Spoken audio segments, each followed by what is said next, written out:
issu du monde des affaires. Tu as aussi été PDG d'un gros groupe comprenant une douzaine de sociétés.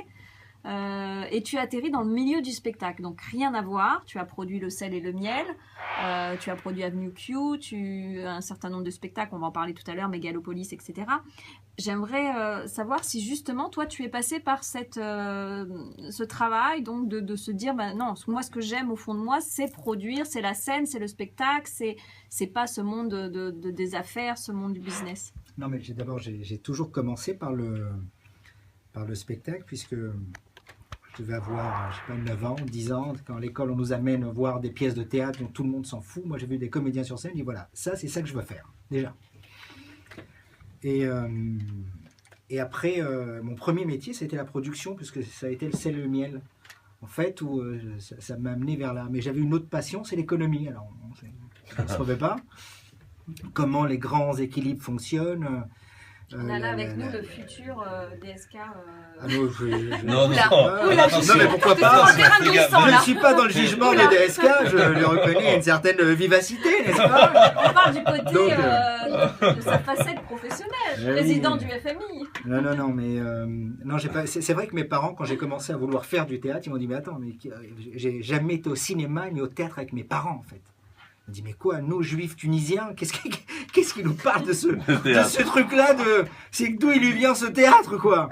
Et même mes frères, et j'ai deux grands frères et une grande sœur, qui ne comprenaient pas ma passion pour les textes, les auteurs, les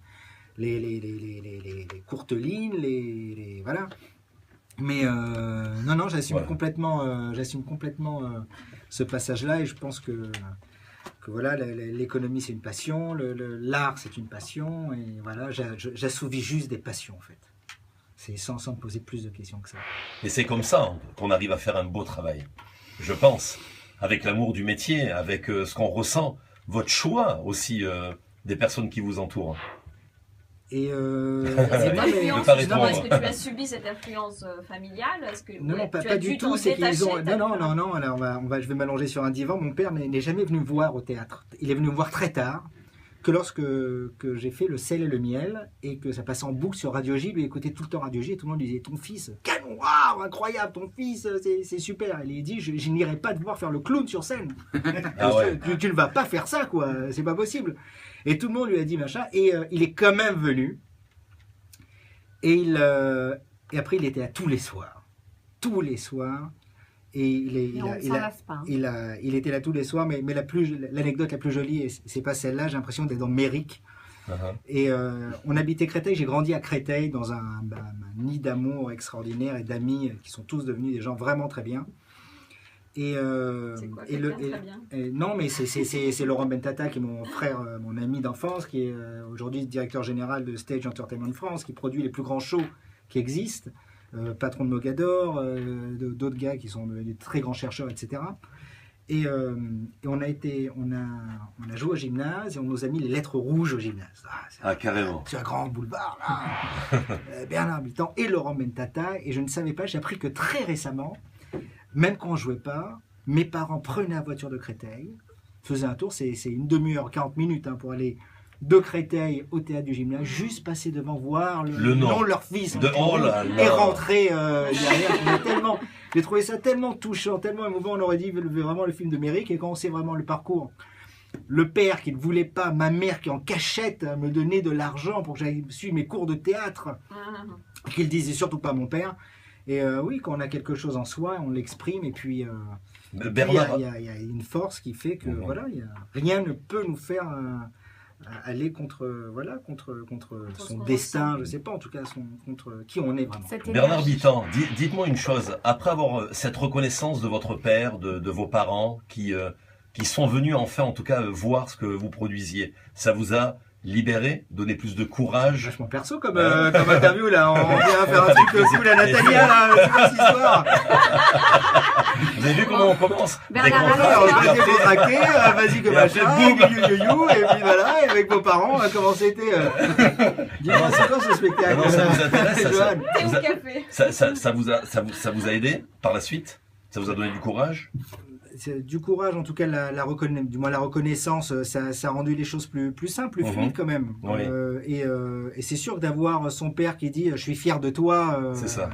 c'est plutôt sympa. Et que et voilà, c'est le miel, c'est aussi l'histoire du peuple juif qu'on raconte, de l'étoile jaune à l'étoile bleue, de la Shoah à la création de l'État d'Israël. Donc on porte quand même des thèmes qui sont très très forts. On draine un public qui est vraiment ultra éclectique, vraiment du 7 à 77, des jeunes qui chantent les tubes, des rescapés de la Shoah, tout ça dans une même scène. Et mes parents et mon père en particulier, avec qui donc j'ai jamais parlé ni art, ni spectacle, ni rien. Et lui, il regardait pas la scène, il regardait la salle. C'est-à-dire qu'il lui tournait le dos à la scène parce qu'il voulait voir les gens. La réaction. Oui, parce que c'est fou, c'était une communion incroyable, c'est le miel, c'est les gens qui Et d'ailleurs, tu vas bientôt nous ramener cette grande comédie musicale ici en Israël. On va en parler tout à l'heure. Ah oui. Tu vas nous raconter tout ça. On va continuer avec Johan, si vous voulez bien surtout Lego, mon jeu préféré. Il y a 700 personnes dans la salle, on est au Bataclan. Je t'en prie, les pressions cosmiques. Essaye de gérer un peu. Il n'a pas joué, le mec. C'est pas vrai. Mais c'est que ça. Carrément. C'est que ça. À un moment, on est chez El Kabash, émission chez El Kabash. Il dit bon, ça m'emmerde ce truc-là, je vais vous réciter des poèmes. Et ça a été que ça. C'est fou. On est.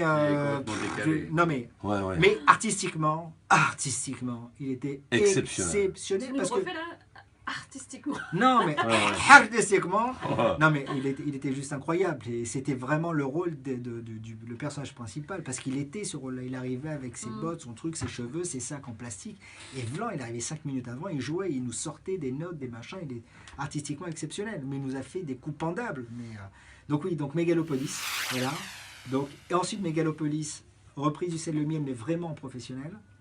Où là, on avait 40 personnes sur scène, on se fait le théâtre de variété, Casino de Paris, des mois au gymnase, redétourner les plus beaux théâtres, l'Opéra de Genève, Marseille, Lille, avec l'Opéra de Genève, Toulouse, le Sébastopol à Lille, qui est un sublime théâtre. Donc on tourne vraiment là-dessus. L'Opéra de Genève, qui est le plus beau souvenir. Tout le monde est arrivé vraiment tenue de soirée, en robe de soirée, les gens smoking, j'ai dit pour nous voir, c'est assez incroyable. Pas un mot dans la salle, pas un applaudissement. Alors, comme à l'opéra, on dit putain, merde, ça y est, on a flingué le truc. Et à la fin, applaudissements. Standing ovation. Debout, les gens, incroyable. Non. Et donc, on a repris le C'est le miel de fin 2002 à 2005 pour finir justement à l'Olympia. Et je voulais le jouer à l'Olympia. On avait rempli le Casino de Paris, mais vraiment des semaines entières. Et on voulait jouer à l'Olympia. C'est pas une question d'argent de jouer à l'Olympia, vous savez. Il faut être connu et reconnu. On n'avait pas de problème de vendre 2000 tickets. C'est 2010 tickets. On n'avait aucun problème de vendre 2010 tickets. Et vraiment, on allait, maintenant, c'est pas possible. Finalement, on a réussi. On venait de finir le Casino de Paris. On a fait appeler des potes pour dire on veut jouer à l'Olympia quand même. On veut finir à l'Olympia. On a dit allez, venez nous voir tout de suite. Il y a une date qui se libère 6 semaines plus tard. C'était le 27 juin. On arrive tout de suite. On le signe directement et on a vendu en 72 heures les 2000 places et on finit par l'Olympia. Après, on le monte en version anglaise, ensuite, pour arriver justement en Israël, en hébreu. Version en hébreu. Donc tu nous prévois ce petit bijou pour quand ?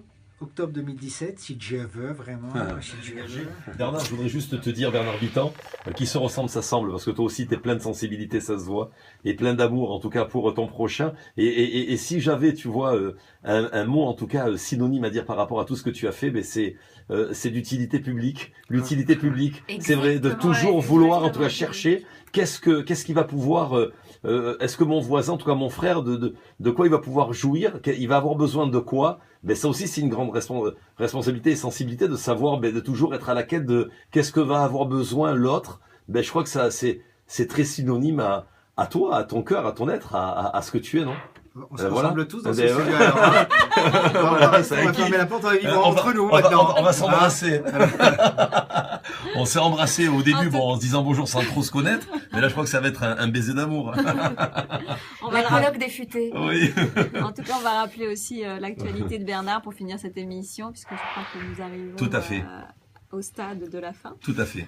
Donc son actualité, puisqu'il sera à partir du 26 décembre dans la pièce Le Prénom, qui arrive en Israël, qui débarque en Israël dans une mise en scène d'Eli Chouraki. C'est 25 ans que je suis pas monté sur scène. Wow. Attention. On va venir, hein, il nous tarde. Alors, Serge. vraiment, il faut être là. Hein. Oui, oui. Bernard, est-ce qu'on peut bien. donner peut-être déjà ou pas encore donner un numéro de téléphone Sur le site, soit sur Isra Stage. Stage ou soit sur Cohen Bitan. Entertainment.co.il et on a toutes les informations, toutes les informations, le prénom, mais réserver, mis en scène par Eli Chouraki, on l'a dit, mais bon, c'est tellement incroyable. Israël, la terre des miracles, et avec un cast incroyable, Cécile Benz, Marco Gaon, Richard Cécile Benz Rachaud, qui sera normalement Déborah Selam. la semaine prochaine dans une émission de Radio Futé. Exactement, qu'on va recevoir, ça nous fera plaisir de la retrouver. De la Avec retrouver de nouveau, ici, puisque elle est déjà venue plusieurs fois, on la connaît bien. Voilà. Voilà. En tout cas, merci beaucoup Merci à à tous vous. d'avoir été présents. On Bernard, n'a pas senti Joanne. le passer, hein. Non, Franchement. mais c'est toujours comme ça, Radio Futé. Truc de dingue. On voit pas le temps passer. C'est fou, hein. C'est un bien truc d'avoir de C'est dingue. vrai, vous vous rendez compte? Oui, oui, ah, mais c'est ça. J'ai Hein. envie de se prendre On va dans le les faire. bras. Oui, oui, ça fait comme la chanson, on est assis sur le sable.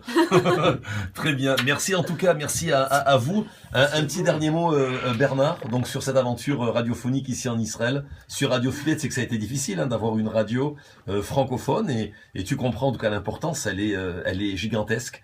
Quand on entend qu'il y a des gens qui nous écoutent, et on le sait, hein, Serge, on peut le dire à nouveau, en Micronésie, à l'île de Guam, on est écouté, il y a là-bas des francophones. Panama. Au Panama, on est écouté à Osaka, Yokohama au Japon, un truc mais vraiment d'incroyable. Et les gens eux-mêmes, bon c'est la seule radio, bon ça va faire sûrement sourire Bernard, qui de minuit à 6 heures du matin, à partir de Hatzot, un moment où les portes du ciel, comme c'est si bien connu, s'ouvrent, bien de minuit à 6 heures du matin, il y a des divrei Torah, Dvar Torah en français, pendant 6 heures, voilà pour les insomniaques, ou ceux qui veulent étudier la Torah, ils peuvent écouter Radio Futé. Je crois que c'est l'unique radio au monde où même, dès l'entrée de Shabbat, ben on coupe carrément, il n'y a pas de rediffusion, il n'y a rien du tout sur la fréquence, jusqu'au Motzei Shabbat, 5 heures après, la sortie, donc 5 minutes après Puis là, la Havdalah. à Motzei Voilà. Shabbat, on commence à recevoir les WhatsApp et les Ah oui, messages non. de Charles Benguigui. Non, voilà, nous on est une vraie autoroute de communication, on va dire, et sans péage. Voilà, merci Vanessa. Donc un petit mot Bernard sur tout ça. Alors, on parle de nous, mais on va parler aussi de toi, la force de la passion. Regarde ce que tu communiques, regarde l'énergie, regarde l'envie. Donc moi j'ai juste envie de te dire merci. Oh, Toda Rabba. Merci Gam Lachem. À très bientôt, chers auditeurs et auditrices. Merci mon cher Serge. Ben, merci à toi Charles et merci à Vanessa et merci à ces producteurs, ces acteurs, ces comédiens. Ils sont formidables et je pense que tout ce qu'ils produisent et tout ce qu'ils mettent en scène et ainsi de suite devrait être remboursé par la sécurité sociale. Oui, parce que c'est vrai, parce que c'est d'utilité publique. Mais pas remboursé. Voilà. Merci également à notre chère Vanessa, parce que sans son aide, sans sa collaboration, on ne pourrait pas découvrir en tout cas de tels invités sur notre plateau, et je me dois en tout cas de lui faire ce compliment. En même temps, je l'appelle Frangine, parce que j'ai l'impression que c'est ma... Est-ce qu'on peut dire non à Vanessa? Ah, Qui peut réussir à dire non à Vanessa? Ah non, Très mais franchement. elle est extraordinaire, la vérité. Exactement. Moi, je l'ai toujours dit, hein, depuis le premier jour où je l'ai vue, je me suis senti avec elle comme en famille. C'est une, je veux pas dire grande sœur, c'est une, Non, une ni petite une petite sœur, voilà. Non, mais je suis pas vieux moi.